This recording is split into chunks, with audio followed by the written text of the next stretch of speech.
老公，这你都不用担心。如今啊，咱们都已经知道了，他一直以来都是靠着天机石的帮助，才使得一个又一个人都帮他。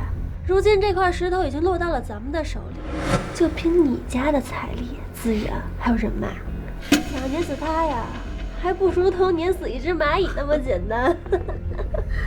对呀，子枫，他都把你害成这样了，你要让他万劫不复，再也没有翻身的机会。该做的我们都做了，现在怎么又不行了呀？小韩呀，你的小公司发展的非常快，按说呢，我们银行应该全力支持你。可是你的材料不全，流程也不是孙总，我们所有的流程和材料都是按照您的要求提供的，现在你说缺了，这个很正常嘛，你们只要补齐了就好，也耽误不了多少时间，你说是吧？这不能通融一下吗？我们真的很需要这笔钱。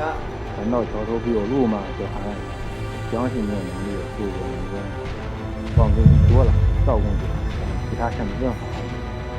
赵子枫。